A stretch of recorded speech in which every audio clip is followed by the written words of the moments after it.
This is Yvonne McNary, and my guest is Petty Officer Jackie Nadorf. Welcome, Jackie. Thank you. Yes, Good to indeed. be here. Now, Jackie, what branch of the service did you go into? I was in the Navy. In the Navy. And unlike some of our others who come right out of high school and go into Navy, you waited for a while. I did. I was actually getting close to being 30, which is very, very late for somebody to go to boot camp. But I was in good shape, and You survived it. I did survive. I did. It was a great experience. Okay. Now, what did you see in the Navy that you didn't see in the other arms of the military? Well, I know this sounds really strange, but I really like the water, and so I thought that, out of all the branches, I'd be close to the water in the Navy. I did try to go into the Air Force, but I was too old. And I tried to go in the Coast Guard as well, and I was too old. Okay. And so the Navy said, sure, we'll take you. And, well, Yeah. their gain. Everybody Yeah, else oh, is yeah. lost in the Navy's gain. Yeah. What, when you get ready to go into the military service, of course, you got family members and friends who all give you their critique or Oh, whatever, what they yes. think. What were some of the things that came up? My mom could not understand why on earth, at the ripe old age that I was, that I wanted to go in the Navy. She wasn't so afraid that I was going to get injured or anything. She was more afraid of me getting a tattoo, which, I never did, but, Mom, I never got a tattoo. But that was her kind of slant on things, so. Okay. Now, what kind of training did you get? I was actually trained as a dental technician and loved dentistry. And I did that for the majority of my career. And then when I was 51, this is coming, I was active for 10 years and was out for 7. And then 9/11 happened, and they called me up and asked me if I'd be interested in the reserves. And I said, absolutely, no problem. And I was in really good shape, so I could handle it. But at 51, they decided, the Navy decided that all the dental techs were then supposed to become hospital corpsmen. Okay. And I could have taken a 2-week course and became a corpsman, but I said to my husband, I said, if I'm going to do this, I want to be a real corpsman. So I went to real corps school at 51 with a bunch of 18-year-olds, and I was really out of place there because I was so much older. We would be doing physical fitness training, and I'd run up behind somebody and I'd say, "You're not going to let this 51-year-old woman beat you, are you?" And I try to motivate people. But it was a great experience, truly. Okay. Yeah. And that was also something that you could use after? Absolutely, yes, absolutely. The dentistry was huge because I worked in all phases of dentistry, and I was never without a job. Wow. Anytime I interviewed, boom, I got a job, which, was a real a blessing. Yes, indeed.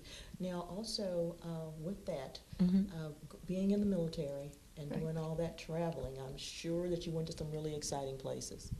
Well, I did. My first duty station was Key West, Florida, which That's a tough one. Oh, it was rough. It was volleyball, sailing, but I was there for almost 5 years, and then I was going to get out after that time, and the captain I worked for said, why don't you see where they're going to send you next?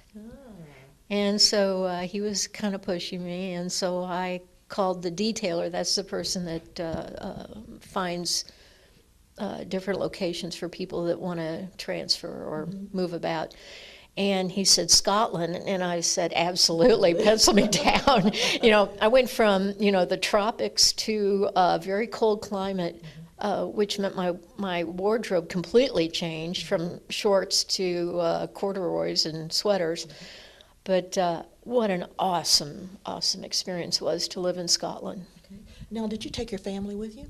I didn't have family. I was single. Okay. And which was a lot easier because, I was able to be sociable. And it would have been nice to have a family, but, I guess it just wasn't in the cards for me, and didn't meet Mr. Right till I came back to Kentucky. And, yeah, so. Okay. Were you involved in any military events? The only events, I was over in Scotland at the time of the Persian Gulf War, and I was actually getting Marines ready to deploy to the Persian Gulf, and then also with later on, when I was a reservist, I would go down to Camp Lejeune, North Carolina, and get Marines ready to be deployed to different theaters. Okay. So. All right. Now, being in the Navy, did you actually spend very much time aboard ship? Never. The only ship I've ever been on is a cruise ship, and I did go on a ship called a hydrofoil, just out to sea for an afternoon with a bunch of sailors as a family cruise. But no, I was in a field, dentistry, and being a hospital corpsman. There just aren't that many billets for sailors on board a ship like that. Okay. So, yeah. I guess I'm the only land-based sailor you'll probably ever meet, but... Were there any big surprises for you when you went into the military? I know you had some, idea of what you wanted out of the whole experience. Did it meet your expectations? Oh, it exceeded my expectations. It was just such a great thing for me. It was my family.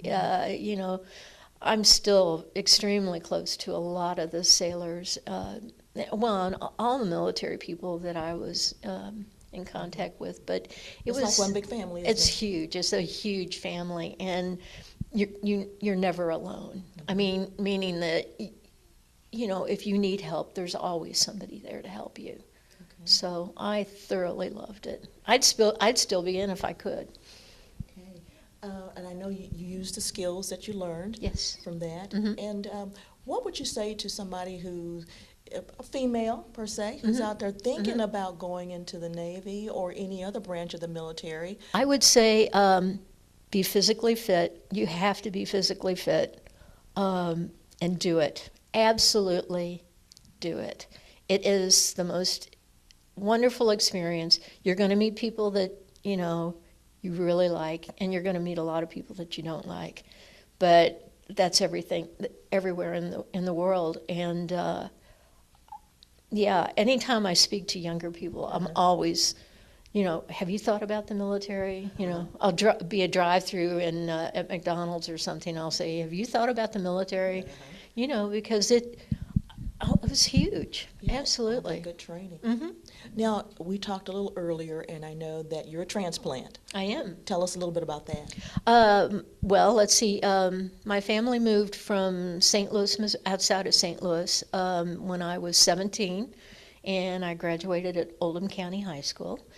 Then I left and I moved around some and came back to Kentucky. And after a kind of a traumatic experience in a divorce, that's when I joined the Navy. But I absolutely love the Washington, Marion, Nelson counties. This is so wonderful here, and I just can't say enough good things about living in this community. Okay. Now, what does your life consist of now?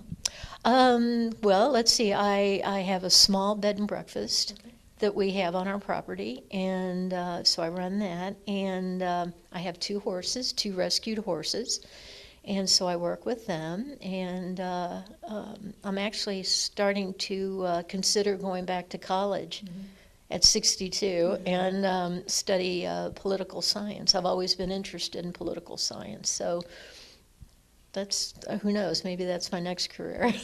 After spending 20 years in the Navy. Yeah. I know.